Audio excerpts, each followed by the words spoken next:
அவரை ஈடி இதெல்லாம் வச்சு மிரட்ட முடியாது. 24 அவர் நிரூபிச்சிருக்காரு. அதைத்தான் நான் சொல்றேன். ஆமா, நானும் அதைத்தான். நீங்க கதவு திறந்திருக்கு, ஜன்னல் திறந்திருக்குன்னு சொன்னப்போ அவர் வரல, மூடிட்டாரு. அதைத்தான் நான் சொல்றேன். தம்பி வந்து என்ன தப்பா சொல்றாரு. நான் எடப்பாடி இல்ல நீங்க திராவிடன் சொல்லிட்டு ஒரு பின்னாடி சொன்னீங்கல்ல, சீமான் சொன்னதாக ஒரு ஸ்டேட்மென்ட் சொன்னீங்க. அந்த வார்த்தை அது பொதுவெளிக்கு உகந்ததல்ல.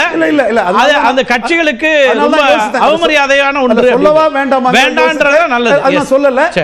சேலம் மணிகண்டன் கிட்ட அவர் எடப்பாடியும் சேர்த்து எதுக்குறாருங்கறத எம்பசிஸ் பண்ணதுக்கு நான் சொல்லிட்டேன். தவிர்க்கப்பட வேண்டிய சொல்லலாம். இவர்கிட்ட பேசிட்டு வர திரு நாடாளுமன்ற உறுப்பினர் கேசிபி, முன்னாள் நாடாளுமன்ற உறுப்பினர், அவர் பாஜகவை பார்த்து நடுங்குபவர்கள் நாங்கள் அல்லங்கிறதையும் நேற்று பேசியிருக்காரு. உங்களுக்கு சொல்றேன், ஏன்னா தொடர்ச்சியா நீங்க பேசிட்டே இருக்கிறீங்க. எல்லாம் விமர்சிக்கும் போது எங்களுக்கு வேணும்னு நினைச்சா ஒருத்தரோட வேணும்னு நினைப்போம், வேண்டாம்னு நினைச்சா உதறிட்டு வேண்டாம்னு முழுமையா நிற்போம் அப்படிங்கறதே அழுத்தமா சொல்றாரு.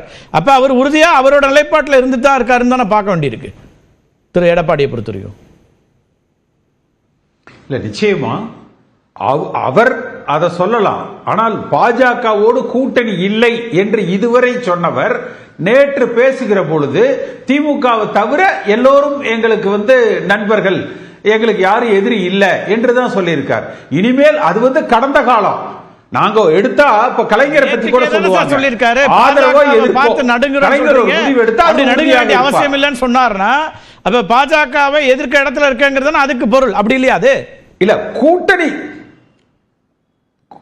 கூட்டணி இல்ல என்று வந்து அவர் சொன்னாரா?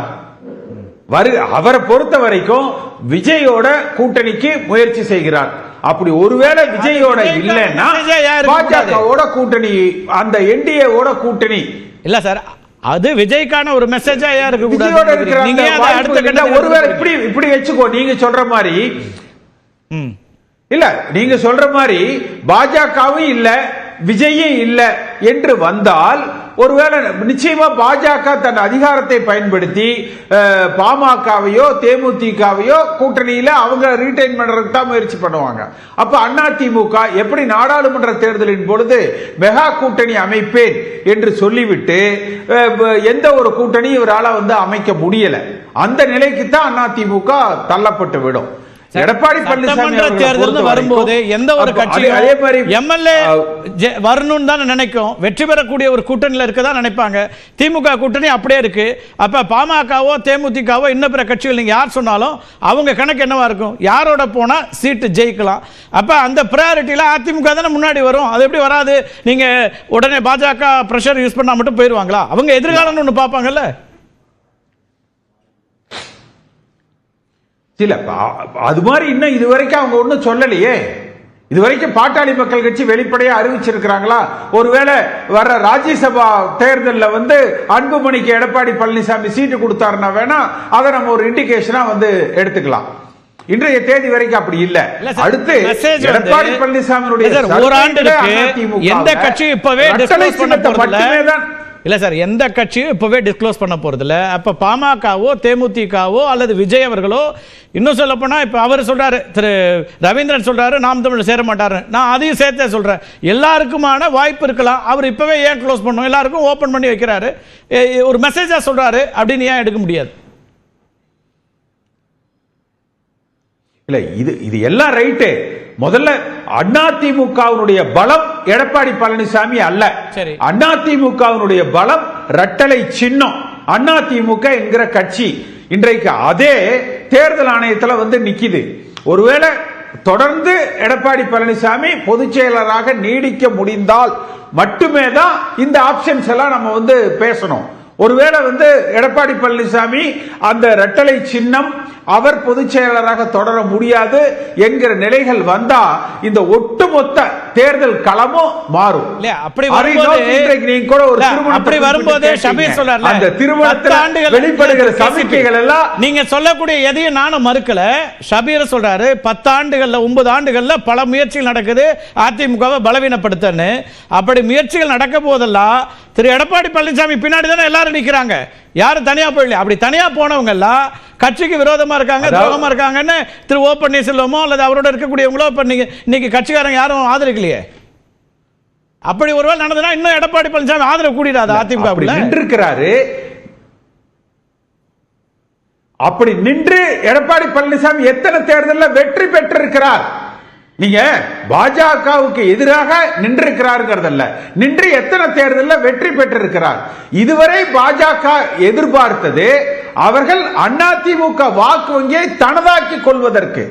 இதுவரைக்கும் அவர்கள் எடப்பாடி பழனிசாமியை அதிமுக பொதுச் செயலராக நிறுத்தி பார்ப்பதற்கு பாஜக உறுதுணை புரிந்திருக்கிறார்கள். அவர்கள் ஆதரவோடு தான் எடப்பாடி பழனிசாமி பொதுச் செயலராக தொடர்ந்தார். அப்படி தொடர விட்டு அதிமுக வாக்கு வங்கியை பாஜக எடுத்துக்கொள்ள முயற்சிச்சாங்க. ஆனால் இப்பொழுது நடக்கிறது, பாஜக தன்னை வளர்த்துக் கொள்வதில் அவர்களால் முடியல. ஆனால் எடப்பாடி பழனிசாமி தனியாக போனாரு. பிஜேபியோட கதவுகள் திறந்திருக்குன்னு உள்துறை அமைச்சர் சொன்ன பிறகு அதை நிராகரிச்சு 2024 தனியாக நின்னாங்க. அப்ப அவரு தனியா அந்த லைன் எடுத்துட்டாரு தான் அப்பவே. இப்பவும் பாஜகவுடைய பின்னணியில ஆதரவு ஜெயிச்சாரு. இன்னைக்கு அப்ப நின்னு எத்தனை தொகுதியில ஜெயிச்சாரு? அப்படி நின்னு ஒரு 4 தொகுதியில ஜெயிச்சிருந்தா ஏங்க, இவரு சீமான பத்தி ரவீந்திரன் துரைசாமி சொல்ற மாதிரி இருக்குது. களத்துல நின்னுட்டாருன்னா களத்துல நின்னு எங்க ஜெயிச்சீங்க? களத்துல நின்று நீங்க நாடாளுமன்றத்துல ஒரு தொகுதியில நீங்க ஜெயிச்சிருந்தா கூட பரவாயில்ல. இந்த பாஜகவை எதிர்த்து திமுகவை எதிர்த்து எடப்பாடி பழனிசாமி வெற்றி கொண்டு விட்டார் என்று சொல்லலாம். அதே போல எல்லாரும் சொல்றது இந்த வழக்குன்னு சொல்றீங்க.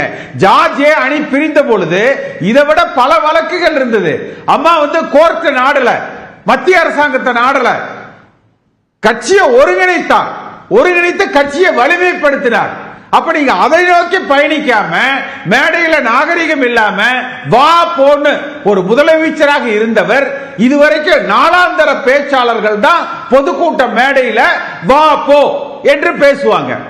ஆனால் இன்றைய முதலமைச்சர் திரு ஸ்டாலினையும் வா போங்கிறாரு, ஓபிஎஸ் வா போங்கிறாரு.